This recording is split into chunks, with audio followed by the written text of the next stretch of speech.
Hello friends, I hope सब लोग बढ़िया होंगे। हम कंटिन्यू करेंगे हमारा chapter biotechnology principles and processes. इससे पहले हमने पढ़ लिया था कि किस तरह से जो वेक्टर्स हैं वो डिफरेंट टाइप के वेक्टर्स और किस तरह से डीएनए का जो है कॉपीज़ बनाई जाती हैं। तो आज हम पढ़ेंगे इसमें processes of recombinant DNA technology. चलो स्टार्ट करते हैं। पुनर्योगज डीएनए प्रौद्योगिकी के प्रक्रम। तो जैसा कि सबको पता है कि जो डीएनए रिकॉम्बिनेंट टेक्नोलॉजी है उसमें बहुत सारे स्टेप्स होते हैं। जैसे कि जो स्पेसिफिक सीक्वेंस है डीएनए की उसको आइसोलेट करना, जैसे कि डीएनए का विलग्न यानी पृथक्करण करना, और उसके अलावा जो डीएनए के फ्रेगमेंट्स हैं उनको बनाना बाय रेस्ट्रिक्शन एंडोन्यूक्लियस, और जो डीएनए फ्रेगमेंट्स हैं हमको मिले हैं डिज़ायर्ड जो हमको चाहिए उसको आइसोलेट करना, उसको अलग करना, और उसको वापस जो है जोड़ना, लाइगेशन जो है डीएनए फ्रेगमेंट्स का इनटू अ वेक्टर, फिर उसको ट्रांसफ़र करना into the recombinant DNA into the host. जो होस्ट है उसमें उसको ट्रांसफ़र करवाना और फिर उसको होस्ट सेल में जो है कल्चर उसका कल्चर करवाना, जो कि large scale, medium to large scale जो है किया जा सकता है, ताकि हमको जो है डिज़ायर्ड प्रोडक्ट जो है वो मिल सके और हम उसको एक्सट्रैक्ट कर सकें उससे। तो अब इसके जो स्टेप्स हैं जैसे आइसोलेशन वगैरह ये सब हम देखेंगे। पहला है अनुवांशिक पदार्थ डीएनए का पृथक्करण यानी isolation of genetic material DNA. तो जैसा कि सबको पता है कि जो न्यूक्लिक एसिड है वो जेनेटिक मटेरियल होता है सारे ऑर्गेनिजम्स का विदाउट एक्सेप्शन, यानी ऐसा कोई भी ऑर्गेनिज्म नहीं है जिसमें जेनेटिक मटेरियल ना हो। तो न्यूक्लिक एसिड जो है जेनेटिक मटेरियल रहता है।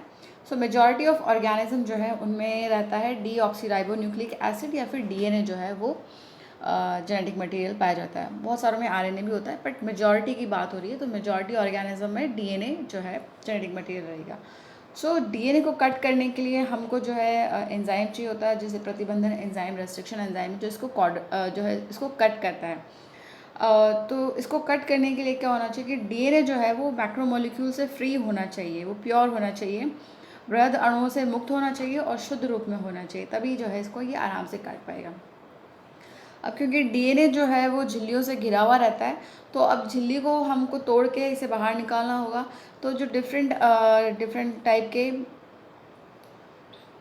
ऑर्गेनिजम्स हैं उनमें डिफरेंट टाइप के जो है एंजाइम्स यूज़ किए जाते हैं इसको खोलने के लिए।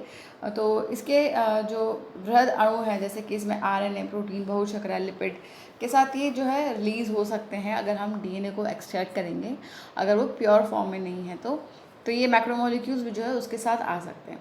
तो हम जो है इसको क्या करते हैं कि जो जीवाणु या फिर पादप या फिर जंतु उत्तक हैं उनको ट्रीट किया जाता है। लाइसोजाइम जो है वो जीवाणुओं के लिए यूज़ किया जाता है। सेल्यूलेज जो है वो पादप कोशिकाओं के लिए यूज़ किया जाता है, इस एंजाइम से जो है उसको ट्रीट किया जाता है। और काइटिनेज जो है वो कवक के लिए यूज़ किया जाता है। ये एंजाइम द्वारा संसाधित किए जाते हैं और फिर उसके बाद जो है डीएनए एक्सट्रैक्ट कर दिया जाता है। तो जो जीन्स हैं, जीन डीएनए के लंबे अणुओं पर जो है स्थित होते हैं, ये हमें पता है, और हिस्टोन जैसे प्रोटीनों से जो है ये उनके साथ ही गुथे हुए रहते हैं, तो इंटरवाइंड रहते हैं with protein such as histones. RNA जो है वो हम आराम से निकाल सकते हैं by treatment with ribonuclease, और प्रोटीन्स को जो है वो हम रिमूव कर सकते हैं प्रोटीएज से उपचारित करके। इस तरह से जो है आरएनए निकल गया राइबो न्यूक्लियस की मदद से, प्रोटीन निकल गया प्रोटीएज की मदद से, और दूसरे अणुओं को भी जो है उचित उपचार के द्वारा हम अलग कर सकते हैं, जैसे कि अंतोत्गत्वा द्रुत क्षितिज जो है ये, इससे क्या होता है,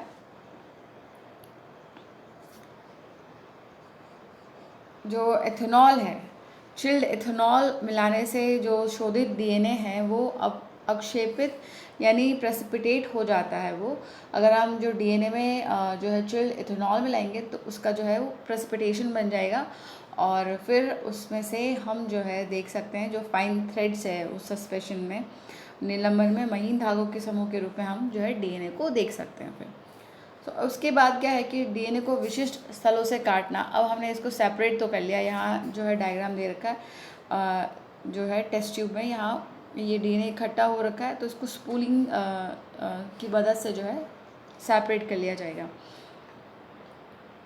अब डीएनए को विशिष्ट स्थानों पर काटना भी होता है, क्योंकि हमको डीएनए जो है जो हमको चाहिए था वो हमें मिल गया है, तो अब हम इसे कट करेंगे। तो कट करने के लिए हमको रेस्ट्रिक्शन एंजाइम जो है वो इम्पॉर्टेंट होते हैं। तो रेस्ट्रिक्शन एंजाइम जो है के साथ इसकी उनकी इष्टतम यानी ऑप्टिमम परिस्थितियों में रखने पर जो है प्रतिबंधन एंजाइम्स हैं, इसके द्वारा इसका पाचन संपन्न होता है। तो रेस्ट्रिक्शन एंजाइम जो है ऑप्टिमल कंडीशंस में इसको कट करता है डिफरेंट जो लोकेशंस हैं वहाँ से। और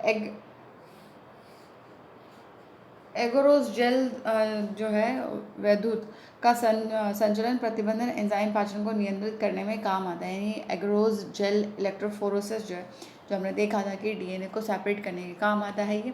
तो इससे क्या होता है कि ये जो रेस्ट्रिक्शन एंजाइम की डाइजेशन की प्रोग्रेशन है, इसको ये चेक करता है, यानी इसे रोकता है।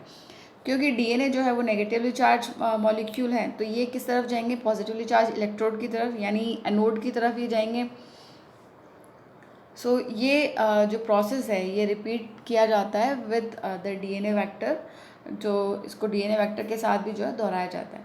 तो अब ये हमने कट कर लिए, फिर ये सेपरेट हो गए, फिर इनको जो है डीएनए को जो है जोड़ा जाता है। तो इसमें बहुत सारे प्रोसेस इन्वॉल्व रहते हैं। तो कट करने के बाद जो सोर्स जो डीएनए है एज वेल एज जो वेक्टर डीएनए है, उनको विद स्पेसिफिक रेस्ट्रिक्शन एंजाइम के साथ हमने कट किया है। तो हमको जो जीन ऑफ इंटरेस्ट है वो हमको मिल गया, हमने स्पेसिफिक जगह से, जैसे ये जो है डीएनए की एक तो हमें सिर्फ इतना ही जो है ये पोर्शन चाहिए जीन का, तो हम इसे स्पेसिफिक साइड से काट देंगे, तो हमको उस जो डिज़ायर्ड जीन है वो मिल गए। हमको जिन जीन्स में इंटरेस्ट था वो हमको मिल गए हैं। तो उसके बाद क्या करेंगे हम, ये जो डीएनए से जो कटा हुआ उपयोगी जीन है और उसकी खाली जगह के साथ संवाहक आपस में जो है लाइगेज एंजाइम जो है उसके द्वारा ये जोड़ दिए जाते हैं। तो ये जो रिज़ल्ट है ये प्रिपेयर करता है रिकॉम्बिनेंट डीएनए का, यहाँ पे निर्माण हो जाता है। कटिंग हो गया, निर्माण हो गया। अब जो है इसका एम्प्लीफिकेशन कराएंगे हम।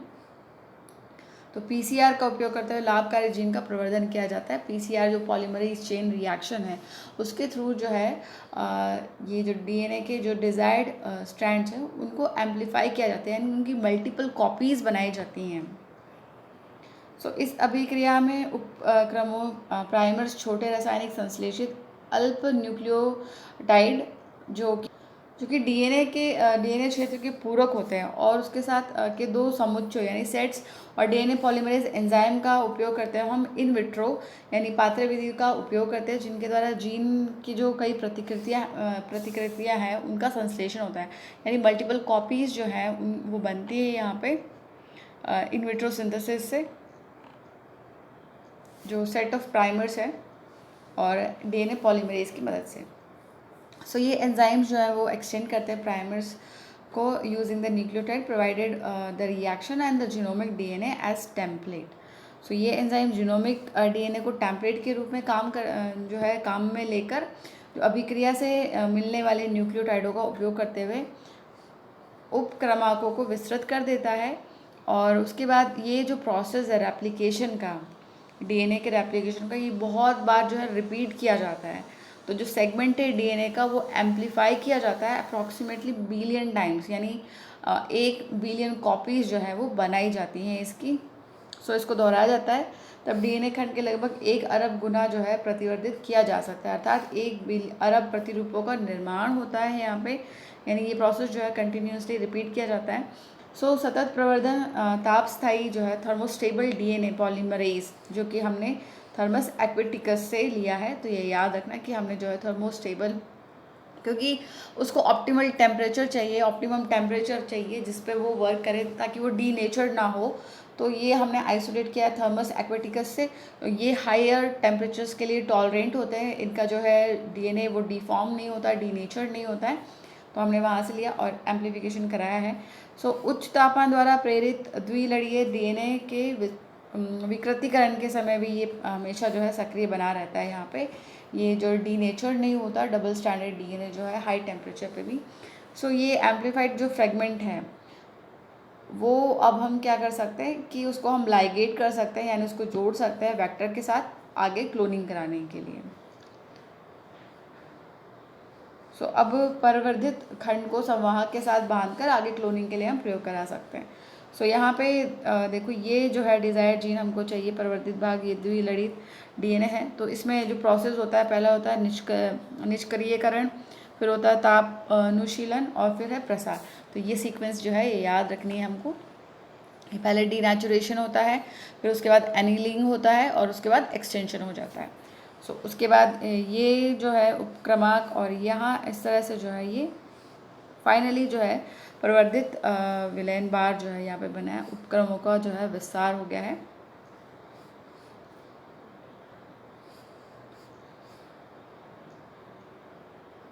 अब पुनर्योगित डीएनए का परपोषी कोशिका और जीव जो है उसमें निवेश किस तरह कराएंगे। हमने एम्पलीफाई कर लिया, सेपरेट कर लिया, कट कर लिया, जोड़ लिया।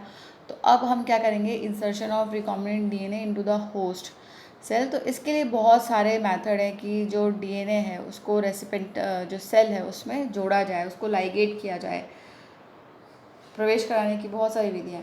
तो ये जो रेसिपेंट सेल्स हैं उसको पहले हम कॉम्पिटेंट बनाते हैं कि वो उसको रिसीव कर सकें, यानी उसको सक्षम जो है बनाया जाता है। तब जो है ये अदात कोशिका अपने चारों तरफ स्थित डीएनए को धारण करने में सक्षम हो जाए, तभी जो है हम डीएनए को उसमें डाल सकते हैं, उसमें भेज सकते हैं। सो जो रिकॉम्बिनेंट डीएनए है उसमें जो जीन है, जैसे कि मान लो एंटीबायोटिक रेजिस्टेंट जीन है एम्पिसिलिन वाला, ये उदाहरण है। तो इसके प्रति इसमें जो है क्या हो जाएगा कि रेजिस्टेंस डेवलप हो जाएगा। इसको हमने ट्रांसफ़र कर दिया ईकोलाई में, ईकोलाई में स्थानांतरित किया जाता है और तो परपोषी कोशिका प्रतिरोधी कोशिकाओं के रूप में जो है ट्रांसफॉर्म हो जाती है। यहाँ पे ये जो सेल्स हैं एम्पिसिलिन रेजिस्टेंट सेल्स में जो है ये ट्रांसफॉर्म हो जाएंगी। तो अब हम इनको अगर प्लेट्स पे जो है डालेंगे जिसमें एम्पिसिलिन हो, तो यहाँ पे ये विकसित हो जाएंगी क्योंकि इनमें रेजिस्टेंट आ गया है, रेजिस्टेंस जो है वो आ गया है, उनके प्रति प्रतिरोधन जो क्षमता है वो आ गई। लेकिन जो अरूपांतरित अदाता है यानी जो अनट्रांसफॉर्म रेसिपिएंट सेल्स हैं वो मर जाएंगी। तो जो एम्पिसिलिन रेजिस्टेंट जीन है, सो ये जो है क्या हो गई कि अब रेजिस्टेंट हो गई है टूवर्ड्स एम्पिसिलिन। तो ये एम्पिसिलिन रेजिस्टेंट जीन जो है इसे हम क्या कहेंगे, सेलेक्टेबल मार्कर कहेंगे। ये वर्ण योग्य चिन्हक जो है उसके रूप में ये काम आएगा। अब हमने ये कर लिया। अब हमको फॉरेन जीन जो है प्रोडक्ट वो हम किस तरह से ऑब्टेन करेंगे, यानी बाहरी जीन उत्पादन को प्राप्त करना। सो जब भी हम किसी डीएनए के इंसर्ट करते हैं एलियन डीएनए को किसी क्लोनिंग वेक्टर में और उसको ट्रांसफ़र कर देते हैं एक बैक्टीरियल, प्लांट या फिर एनिमल सेल में, तो ये जो डीएनए है, जो एलियन डीएनए है, ये विजातीय डीएनए इसमें गुणित होने लगता है। और जो ऑलमोस्ट जो सारी रिकॉम्बिनेंट टेक्नोलॉजी है उसका अल्टीमेट एम ही यही होता है कि to produce a desirable protein. और इसलिए यहाँ पे जो रिकॉम्बिनेंट डीएनए है वो उसकी ज़रूरत होती है हमें। सो पुनर्योगित डीएनए के अभिव्यक्त होने की जो है यहाँ पे आवश्यकता होती है। तो फॉरेन जीन जो है वो एक्सप्रेस अपने आप को कर पाते हैं अप्रोप्रिएट कंडीशंस में। तो ये जो एक्सप्रेशन है फॉरेन जीन का इनटू होस्ट सेल, ये इन्वॉल्व करता है बहुत सारी टेक्निकल डिटेल्स की जो है तकनीकी बातों का विस्तार पूर्वक जानना इसके लिए हमारे लिए जो है बहुत ज़रूरी होता है। तो जब हमने क्लोन जीन हमको मिल गया है उसको हमने इंसर्ट कर दिया है और उस यहाँ पे उनके लिए जो है ऑप्टिमाइज्ड कंडीशंस हैं, है ना। तो लक्ष्य प्रोटीन की अभिव्यक्ति को प्रेरित करने वाली परिस्थितियों को अनुकूलतम बनाने के बाद जो है कोई भी इनका व्यापक स्तर पर जो है उत्पादन किया जा सकता है इनका, यानी लार्ज स्केल पर जो है इनका प्रोडक्शन किया जा सकता है। सो अगर कोई प्रोटीन एनकोडिंग जीन हो जो एक्सप्रेस अपने आप को एक्सप्रेस करे एक हेट्रोलोगस होस्ट में, सो प्रोटीन कूट लेखन जीन किसी विषम जात परपोषी में अभिव्यक्त होता है तो इसे हम पुनर्योगज प्रोटीन कहते हैं, यानी रिकॉम्बिनेंट प्रोटीन कहते हैं। तो ये जो सेल्स हैं जो हार्बर कर रहे हैं क्लोन जीन्स को, तो लाभकारी क्लोनिंग जीनों को आश्रय देने वाली कोशिका का छोटे पैमाने पर जो है प्रयोगशाला में हम इनको बना सकते हैं, स्मॉल स्केल में जो है लेबोरेटरी में बना सकते हैं। लेकिन हमको इन्हें जो है लार्ज स्केल पे बनाना हो तो हम क्या करेंगे। तो अब ये जो है कि जो कल्चर्स जो हैं जो हमने बनाए हैं संवर्धन को वांछित प्रोटीन के निष्कर्षण में प्रयोग कर सकते हैं और वो पृथक्करण की विभिन्न तकनीकों का प्रयोग करते हुए प्रोटीन का जो है शोधन करते हैं हम। तो ये जो सेल है ये मल्टीप्लाई करते हैं इन ए कंटिन्यूस कल्चरल सिस्टम, और जिसमें मीडियम जो है वो बाहर से इनमें डाला जाता है। एक माध्यम को एक तरफ निकाल कर दूसरी तरफ से जो है हम ताज़ा माध्यम इसमें भरते रहते हैं, यानी कंटिन्यूस जो है सप्लाई उसको देते रहते हैं, ताकि कोशिकाएं जो है अपने क्रियात्मक रूप में सर्वाधिक जो है सक्रिय लॉग यानी एक्सपोनेंशियली प्रावस्था में ये बनी रहें, यानी ये एक्सपोनेंशियली जो है वो ग्रो करती रहें। ये संवर्धन विधि अधिक जैव मात्रा में उत्पादन से जो है वांछित प्रोटीन के अधिक उत्पादन हेतु जो है वो उपयोगी होती है, यानी ये high yields of desired protein यहाँ पे मिलता है हमको। स्मॉल वॉल्यूम जो है वो कल्चर नहीं की, जो कम आयतन वो अप्रिशिएबल क्वांटिटीज़ जो है प्रोडक्ट की वो नहीं बनाती है स्मॉल कल्चर्स। तो हमको जो है ज़्यादा अमाउंट में जो है लार्ज क्वांटिटीज़ बनाने के लिए ज़्यादा प्रोडक्शन करना होता है। तो इसके लिए जो है क्या डेवलप किए गए हैं, बायो रिएक्टर्स जो है वो उनका विकास किया गया है, जो कि 100 से लेके 1000 लीटर तक का जो है प्रोसेस कर सकती हैं। जो संवर्धन है उसका अधिक आयतन जो है संशोधित किया जा सकता है, जैसे 100 से 1000 लीटर तक का। बायो रिएक्टर जो है वो ऐसे वेसल होते हैं जिनमें हमने रॉ मटेरियल डाला है और वो बायोलॉजिकली कन्वर्ट हो जाते हैं इनटू स्पेसिफिक प्रोडक्ट्स, जैसे कि इंडिविजुअल एंजाइम्स हैं। तो हम इसके लिए यूज़ कर सकते हैं माइक्रोबियल प्लांट्स, एनिमल्स और ह्यूमन सेल्स जो हैं, इनको हम उपयोग में करते हुए और विशिष्ट उत्पाद जो है वो बना सकते हैं। बायो रिएक्टर्स में क्या होता है कि ऑप्टिमल कंडीशंस जो है वो बनाई जाती हैं, जैसे कि जो पीएच है, तापक्रम है, क्रियाधार, लवण, विटामिन, ऑक्सीजन वगैरह जो है, ताकि अनुकूलतम जो है परिस्थितियाँ वहाँ पे रहें, ताकि आराम से जो है वो हमको प्रोडक्ट जो है वो लार्ज क्वांटिटीज़ में मिल जाए। Most commonly use bio reactors जो है वो है एक तो स्ट्रिंगिंग टाइप का। यहाँ पे लिया जाता है विलोडन, यानी स्टरिंग टाइप का जो है। तो यहाँ पे एक डायग्राम में इसको शो कर रखा है, हम देखेंगे। विलोडित हॉज रिएक्टर जो है सामान्यतः ये बेलनाकार होते हैं और इनका आधार जो है वो घुमावदार होता है, और जो कि फैसिलिटेट करता है मिक्सिंग ऑफ रिएक्टर्स कंटेंट जो है उसके अंदर, जो अंतर वस्तु के मिश्रण में जो ये सहायता करता है। विलोडक बायोरिएक्टर, इसमें क्या होता है कि जो स्टेराइल एयर होती है उसको वो हवा जो है उसके बुलबुले के रूप में बायोरिएक्टर में जो है यहाँ पे भेजी जा सकती है। तो हम चित्र में देखेंगे कि किस तरह से जो है ऑक्सीजन प्रदाय तंत्र, झाग नियंत्रण तंत्र, तापक्रम नियंत्रण तंत्र वगैरह जो है इसमें लगे रहते हैं, जिनसे जो संवर्धन की थोड़ी मात्रा जो है समय समय पर निकाली जा सकती है। यहाँ पे एक डायग्राम दे रखा है। यहाँ पे ये साधारण विलोडन हॉज बायोरिएक्टर है और ये एक दंड विलोडक हॉज बायोरिएक्टर है, जिसमें यहाँ पे पीएच के लिए अम्ल और क्षार नियमन है और यहाँ पे वाष्प जो निर्जीवीकरण हेतु है। इस तरह से ये दो जो डायग्राम दे रखे हैं। अब जो है डाउन स्ट्रीम और प्रोसेसिंग क्या होता है। अनुप्रवाह संसाधन, जैव संश्लेषित अवस्था पूर्ण होने के बाद जो परिष्कृत तैयार होना और उसका जो है विपणन के लिए भेजे जाने से पहले ये कई प्रक्रियाओं से होकर गुजरता है। तो इनमें जो है पृथक्करण और शोधन जो है सम्मिलित है, और इन्हीं को जो है हम क्या कहते हैं, जो सेपरेशन एंड प्यूरिफिकेशन है, ये दोनों प्रोसेस ही कलेक्टिवली जो है डाउन स्ट्रीम प्रोसेस कहलाते हैं। इन्हें सामूहिक रूप से जो है अनुप्रवाह संसाधन कहते हैं। तो ये जो फॉर्मुलेशंस हैं जो हमको प्रोडक्ट मिला है, अब यहाँ पे जो है उत्पाद बन गए, तो उन उत्पादों को जो है उचित परिरक्षण के साथ संरूपित किया जाता है, यानी इनमें सूटेबल प्रिजर्वेटिव्स मिलाए जाते हैं ताकि ये जो है प्रिजर्व होके रहें, ख़राब ना हो।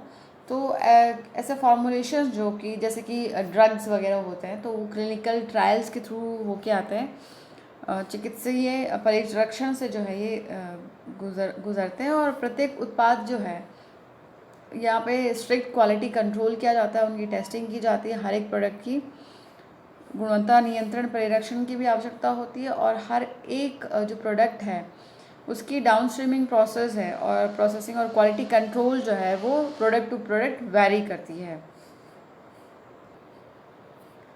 ये प्रत्येक उत्पाद के लिए जो है भिन्न भिन्न होता है अनुप्रवाह संसाधन और गुणवत्ता नियंत्रण परीक्षण। इस वीडियो में इतना ही। हमारा चैप्टर जो है वो कंप्लीट हो गया है। नेक्स्ट वीडियो में हम एक नया चैप्टर करेंगे। तब तक अच्छे से पढ़ाई कीजिए, अपना ख्याल रखिए। All the best. Thank you.